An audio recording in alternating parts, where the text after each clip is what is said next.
BX1+. Le face-à-face. Le congé de paternité doit-il être réformé, allongé, amplifié? C'est la question qu'on va se poser ce midi dans notre face-à-face avec une question subsidiaire.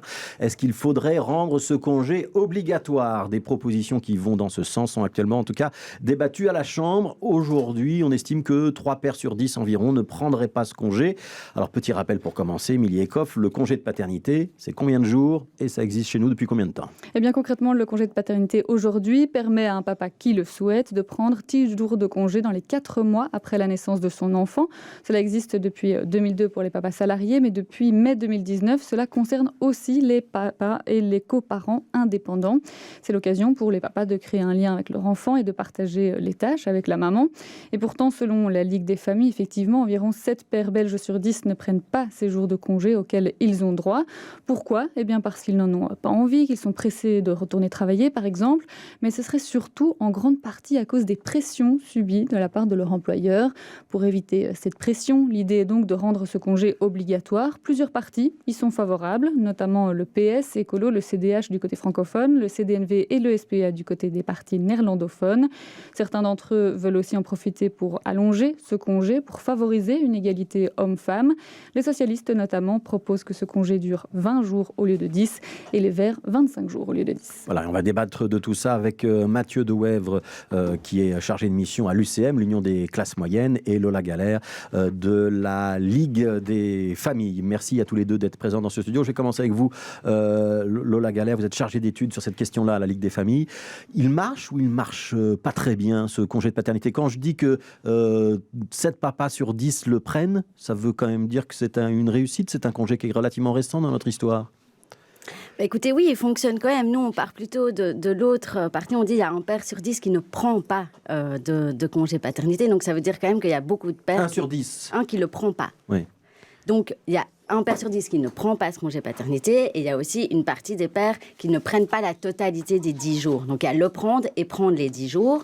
Et donc, il y a un père sur 10, en tout cas, dit qu'il ne prend pas ce congé paternité parce qu'il a peur des représailles professionnelles. Donc, oui, ce congé de paternité, il marche. Nous, on constate quand même une volonté des pères de s'impliquer dans leur vie de famille et au nouvel équilibre familial qui est de plus en plus élevé. Et pourquoi est-ce que c'est important que le papa prenne congé au tout début de la vie d'un enfant, au moment où il arrive dans la famille ?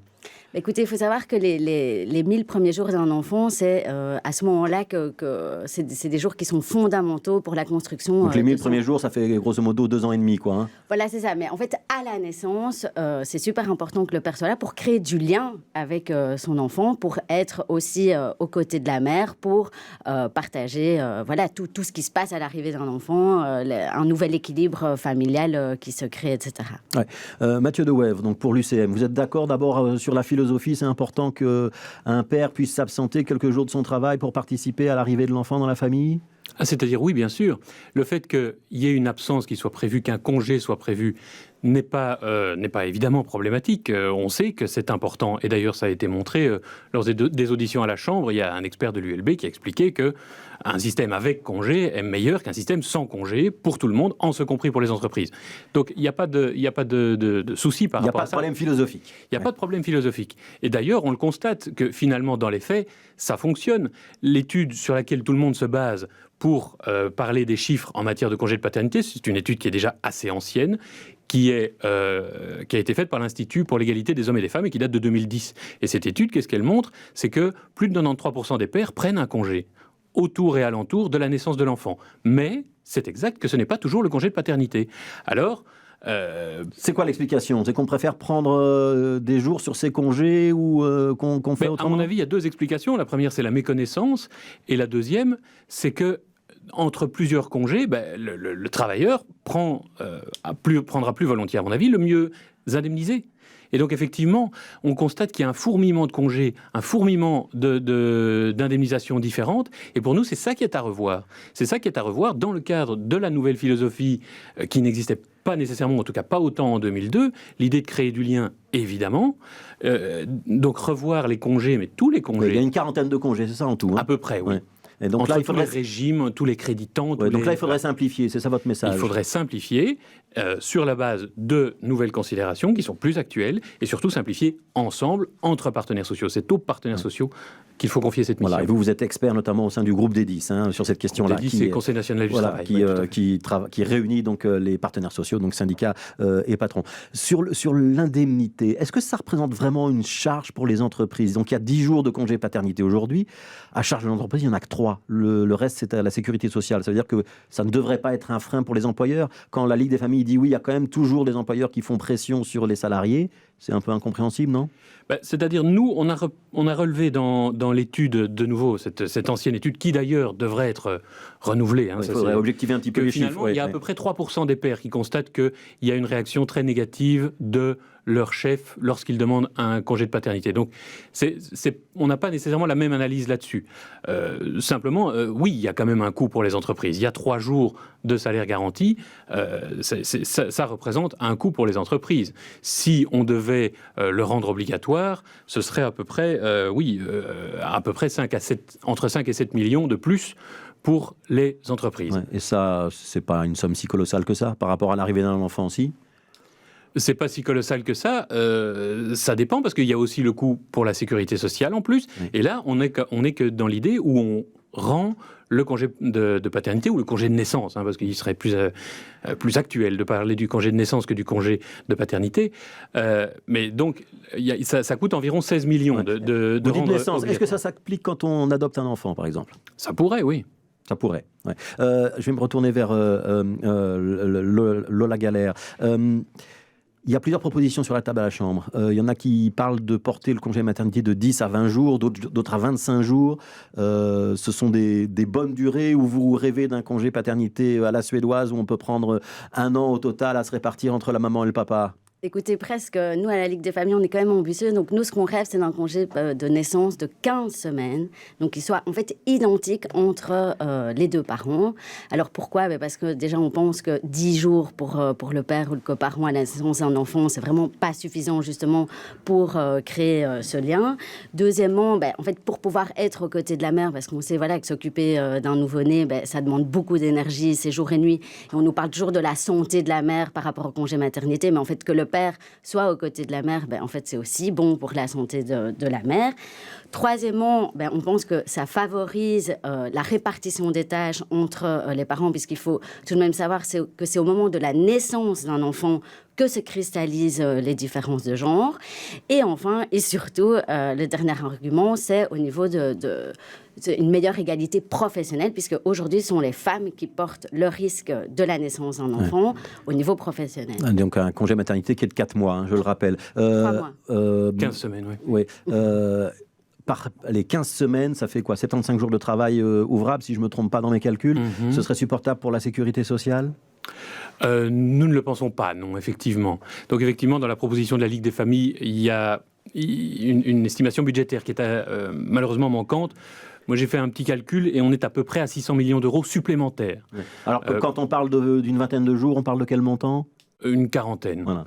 Donc effectivement, c'est assez énorme. On passerait de 2 semaines aujourd'hui, 2 fois 5 jours, à 15 semaines. Donc effectivement, pour nous, ça paraît difficile. Cela étant, notre réflexion, finalement, ne va pas simplement frontalement contre celle de la Ligue des familles. Nous, ce qu'on dit, c'est il y a aujourd'hui de nouvelles considérations sur le rôle du père, sur tout ceci qui, finalement, n'existait pas tellement en 2002. En 2002, quand on a dit 10 jours, c'était le temps de remplir quelques papiers, de faire quelques courses, de raccompagner la maman à la maison, et on était reparti. Ici, on est dans une philosophie qui est plus nouvelle et qui nécessite une réflexion plus globale sur l'ensemble des congés, parce qu'on ne peut pas tout demander au congé de paternité ou de naissance. Vous avez entendu l'estimation budgétaire, vous êtes de doux rêveurs à la Ligue des familles? Écoutez, oui, on est des doux rêveurs, mais on est réaliste aussi. Donc, nous, on ne veut pas que demain, le congé de naissance passe à 15 semaines. Ce qu'on veut, c'est que ça passe, ça augmente de plus en plus. Alors déjà, on parlait de 20-25 jours. Nous, c'est clair qu'on soutient... Vous seriez preneur. Si la Chambre le vote, vous seriez déjà d'accord. Oui. Mais on est tout à fait conscient que ça ne va pas se faire du jour au lendemain. Et si ça se fait par palier et progressivement, c'est tout à fait bien. Nous, on défend les intérêts des parents. Si ça met du temps à se mettre en place, il n'y a évidemment aucun problème. On est évidemment conscient que c'est un investissement budgétaire. Mais nous, on estime aussi qu'à un moment, c'est une question de choix politique et de dans quelle société on veut que les enfants et les parents évoluent. Oui. Je me retrouve vers Mathieu De Wever, donc les propositions qui sont en débat à la Chambre, qui parlent de 20 ou 25 jours, elles précisent toujours que les 3 premiers jours sont à la charge de l'employeur, mais que le reste va peser sur le budget de la sécurité sociale. Donc c'est pas à la charge de l'employeur. Ça veut pas dire qu'il n'y a pas de difficulté pour l'employeur, c'est-à-dire qu'on doit prévoir des remplacements, que dans certains cas, ça reste compliqué? Ah oui, donc ça c'est... Les organisations patronales se sont exprimées à la Chambre, comme vous le savez. On avait 3 grandes balises. La première, c'est l'organisation du travail. La deuxième, c'est la sécurité sociale. Et la troisième, je le disais, c'est une refonte globale du système. Ouais. Donc oui, bien sûr, la question de l'organisation du travail est fondamentale. Si ça devient obligatoire, ce sera une mauvaise nouvelle pour les entreprises? Ce sera, oui, une mauvaise nouvelle pour les entreprises. S'il n'y a pas de refonte globale des choses, si on ne revoit pas les choses de façon globale, qu'on continue de réfléchir en silo, congé par congé, alors effectivement, ça veut dire quoi, ce sera synonyme de mauvaise nouvelle. Pourquoi est-ce que vous voulez qu'on revoie les choses globalement? C'est-à-dire que ce que vous perdriez, ou ce que les employeurs perdraient sur le congé de paternité, il faudrait le rattraper ailleurs? C'est ça l'idée? Ça veut dire que on doit reposer l'ensemble des systèmes de congés dans un système de réflexion. Et oui, si on demande plus de choses au congé de paternité ou de naissance, peut-être que ça doit se faire au prix d'une certaine réduction au niveau des congés parentaux ou d'un certain nombre de créditants. Aujourd'hui, de toute façon, il y a tellement de congés différents que les gens s'y perdent. Et c'est d'ailleurs aussi pour ça que les gens ne prennent pas nécessairement leur congé de paternité ou de naissance. C'est parce qu'il y a les vacances, il y a le créditant, il y a le congé parental qui servent tous à indemniser plus ou moins les mêmes situations. Finalement, on s'y perd. Et les employeurs aussi s'y perdent. Ce serait plus clair et plus lisible si on pouvait tout remettre sur la table entre partenaires sociaux, c'est-à-dire avec les syndicats. Il n'est pas question de...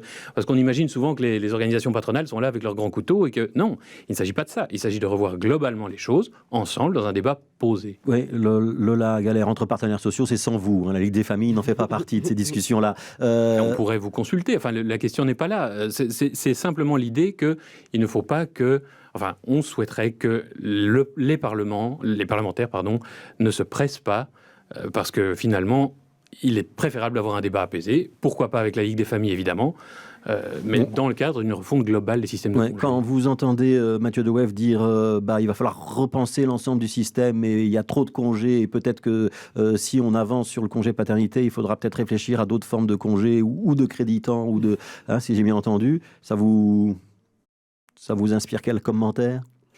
Écoutez, en fait, finalement, c'est vrai que le système actuel de congé, il est très peu lisible pour les parents. Donc vous n'êtes pas fermé à cette discussion-là? On n'est pas fermé, effectivement, à une simplification, à une harmonisation des congés, parce que c'est vrai que c'est très compliqué de s'y retrouver.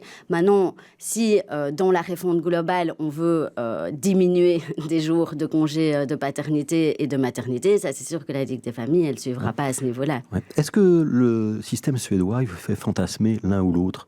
Ce congé d'un an que les parents peuvent prendre, et l'économie suédoise, on l'a très souvent cité en exemple, notamment parce qu'il y avait de la flexibilité de l'emploi. Ça serait possible ça en Belgique, ou culturellement ou financièrement pour la sécurité sociale, c'est pas possible? Notez par exemple que, dans le système suédois, il n'y a pas de congé de paternité. C'est un système qui est plus global. Oui, c'est 1 an pour les parents, ils se débrouillent entre eux. Voilà, et ils ont revu globalement la situation, ou en tout cas, ils l'ont créé différemment. Bon, ça, je ne suis pas spécialiste du droit suédois, quand même pas, mais la réflexion a été posée différemment. On a réaffecté les congés suivant un certain nombre d'objectifs qui étaient ceux qu'on veut affecter aux congés en question. Alors, vous avez été entendu à la Chambre comme expert. Absolument. Vous demandez quoi aux députés? De ne vous pressez pas? On demande aux députés de laisser... Surtout dans un moment où il n'y a pas de gouvernement et pas d'accord, et où les députés pourraient se sentir libres de voter quelque chose qui pourrait coûter cher à la sécurité sociale? C'est-à-dire, on sent qu'au niveau des parlementaires, il y a une envie d'avoir de la visibilité, notamment parce que le gouvernement est manquant, ou en tout cas en affaires courantes.